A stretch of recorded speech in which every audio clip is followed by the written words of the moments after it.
코스피가 이틀 만에 18% 빠졌습니다. 시가총액 900조 원이 증발했어요. 서킷 브레이커가 터졌고 2008년 금융위기 이후 최악의 이틀입니다. 미국 S&P 500은요 1% 빠졌습니다. 전쟁을 직접 하고 있는 나라가 1%이고 전쟁이랑 아무 상관없는 나라가 18%예요. 이게 미사일 때문이면 미국이 더 빠져야 되지 않습니까? 이건 전쟁 때문이 아닙니다. 돈 때문이에요. 코스피 마이너스 7%, 니케이 마이너스 3%, 닥스 마이너스 3.4%, S&P 마이너스 1%, 925개 종목 중에 908개가 빠졌고 올라간 게 16개입니다. 한국은행이 긴급 성명까지 냈어요. 이란이랑 지정학적으로 더 가까운 유럽이 3%인데 한국이 18%라는 건 전쟁 피해로는 설명이 안 되는 숫자잖아요. 코스피가 올해 얼마 올랐는지부터 봐야 됩니다. 44%요. 14개월로 보면 150%입니다. 2,400에서 6,000을 찍었어요. 미국 다우존스가 같은 기간에 2.3% 올랐거든요. 달러 기준으로 보면 한국 ETF인 EWI가 올해만 53% 올랐습니다. 전 세계 주요 시장 중 압도적 1위였어요. 글로벌 헤지펀드 입장에서 지구상에서 가장 돈이 되는 시장이었단 말이죠. 여기서 한 겹 더 들어가야 됩니다. 왜 하필 한국이냐? 반도체 잘하는 나라가 한국만 있는 게 아니잖아요. 대만에 TSMC 있고 미국에 엔비디아 있는데 왜 유독 한국에 이렇게 쏠렸느냐? 이건 코리아 디스카운트 때문이에요. 한국 시장은 같은 실적을 내도 미국이나 대만보다 밸류에이션이 낮았거든요. 헤지펀드한테 이게 뭐겠습니까? 싸게 사서 크게 먹을 수 있는 시장이란 뜻이에요. 거래량 많지, 외국인 접근성 좋지, 공매도 가능하지, 레버리지 베팅을 걸기에 완벽한 조건이 다 갖춰져 있었던 겁니다. 코리아 디스카운트가 역설적으로 글로벌 핫머니의 놀이터가 된 거예요. 평소에는 저평가라서 매력적이고 위기가 오면 유동성이 좋아서 제일 먼저 팔 수 있는 시장. 이 양면성을 모르면 지금 벌어진 일이 안 보입니다.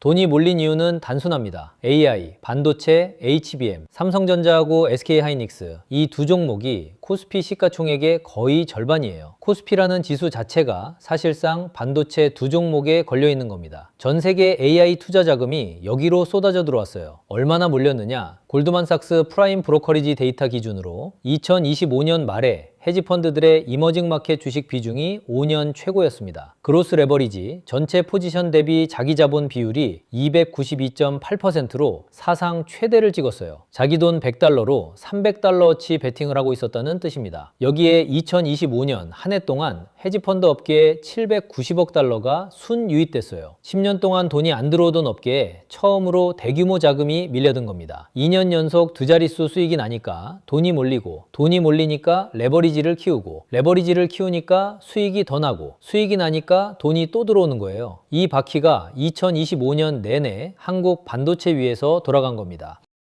경고는 있었어요. 골드만삭스가 2월 9일에 CTA 알고리즘이 S&P에서만 800억 달러 규모 매도를 실행할 수 있다고 경고했습니다. 이거 하나만 나온 게 아니에요. 1월부터 2월까지 JP모건, 골드만삭스, 블룸버그에서 비슷한 경고가 4번 더 나왔어요. 이머징 마켓에 돈이 너무 몰렸다. 크라우디드 트레이드 위험이 있다. 코스피가 그 사이에 어떻게 됐는지 아십니까? 올랐습니다. 경고가 나올 때마다 오히려 더 올라서 2월 25일에 사상 처음 6천을 찍었어요. 외국인은 달랐습니다. 시장이 경고를 무시하는 동안 외국인은 2월 한 달에 19조 9천억 원을 팔았어요. 역대 최대 월간 순 매도입니다. 삼성전자 하나에서만 14조 6천억, SK하이닉스에서 7조 6천억, 두 종목에서만 22조가 나갔어요. 전쟁은 3월 1일에 터졌습니다. 돈은 전쟁 전에 이미 빠지고 있었어요. 이 상태에서 이란 전쟁이 뭘 건드렸느냐? 이머징 마켓 랠리가 서 있던 두 개의 다리를 동시에 부러뜨린 겁니다. 이머징 마켓 랠리는 두 가지로 유지되고 있었어요. 약한 달러, 낮은 유가. 달러가 약하면 이머징 마켓 자산의 달러 환산 가치가 올라가고, 유가가 낮으면 한국 같은 제조업 국가의 비용 구조가 좋아지죠. 이란 전쟁이 이 두 가지를 한꺼번에 뒤집어 버렸습니다. 호르무즈 해협이 봉쇄됐어요. 이란 혁명 수비대가 해협은 닫혔다, 지나가는 배는 공격한다 선언했고 150척 넘는 유조선이 발이 묶였습니다. 브렌트유가 70달러에서 85달러로 한 달 만에 22% 뛰었어요. 한국 원유 수입의 70%가 중동에서 오거든요. 경상수지 악화 우려에 원화가 무너졌습니다. 원달러 환율 1,506원, 2009년 금융위기 이후 17년 만이에요. 일주일 전에 한국은행 총재가 원화가 강해지고 있다고 했거든요. 7일 만에 세상이 뒤집어졌습니다. 약달러가 강달러로, 저유가가 고유가로 두 다리가 동시에 부러지면 292% 레버리지 포지션에 뭐가 오겠어요? 마진쿨이요.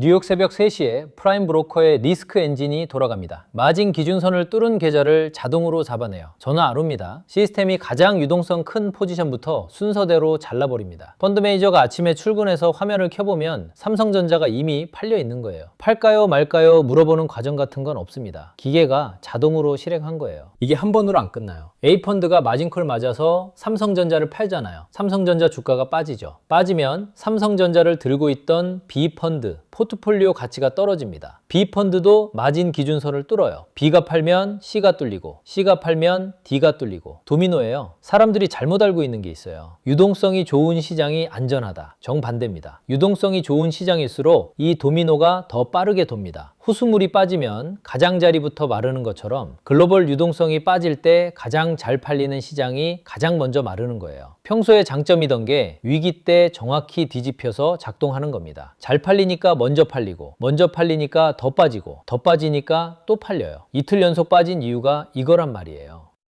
삼성전자 실적이 나빠서요? 아닙니다. AI 반도체 수요가 줄어서요? 아닙니다. 삼성전자가 세계에서 가장 빨리 현금으로 바꿀 수 있는 이머징 마켓 주식이기 때문에 강제 청산의 1순위가 된 겁니다. 하루 거래 대금이 조 단위이고 코스피 시가총액의 25%를 차지하는 종목이에요. 뉴욕에서 마진콜이 터지면 런던 데스크가 삼성전자를 팝니다. 삼성전자가 나빠서 빠진 게 아니에요. 너무 잘 팔리는 주식이라서 제일 먼저 팔린 겁니다. SK 하이닉스도 똑같아요. 이 두 종목이 코스피의 절반이니까 이 두 개가 무너지면 지수 전체가 같이 내려앉는 거죠. 작년 8월에 일본 니케이가 하루 만에 12.4% 빠졌잖아요. 역사상 최대 낙폭이었습니다. 그때 뭐였냐면 싸게 빌린 엔화로 인기 있는데 베팅했다가 예상 못한 트리거에 한꺼번에 청산된 거예요. 지금이랑 뭐가 달라요? 빌린 통화가 엔화에서 달러로 바뀌었고 베팅 대상이 미국 테크에서 한국 반도체로 바뀌었을 뿐입니다. 트리거가 일본 은행 금리 인상에서 이란 전쟁으로 바뀌었을 뿐이에요.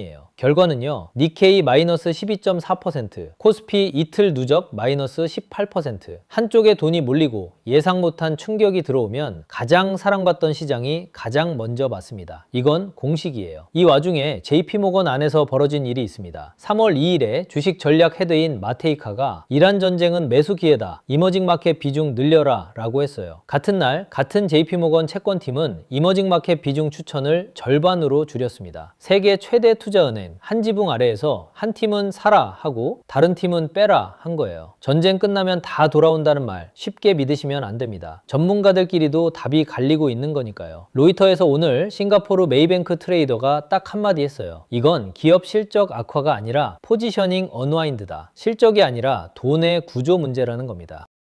작년 8월 니케이 얘기를 아까 했는데 그 이후를 아셔야 됩니다. 니케이가 하루 만에 12.4% 빠진 다음날 바로 반등했어요. 하루 만에 10% 넘게 올랐습니다. 개인 투자자들이 뭘 했겠어요? 저점이라고 들어간 거예요. 폭락 다음날 반등했으니까 바닥이다. 아닙니다. 그 뒤로 2주 동안 올랐다 빠졌다 반복하면서 2차 하락이 왔어요. 왜냐? 포지션 정리가 안 끝났기 때문이에요. 첫날 반등은 숏 커버링이었지 진짜 매수세가 들어온 게 아니었거든요. 헤지펀드 레버리지 청산은 하루 이틀에 안 끝납니다. 니케이가 폭락 전 수준을 회복하는데 2달이 걸렸어요. 그 2달 동안 바닥이다 하고 들어갔다가 물린 개인 투자자가 부지기수였단 말이에요. 지금 한국 시장이 똑같은 구간에 들어서고 있습니다.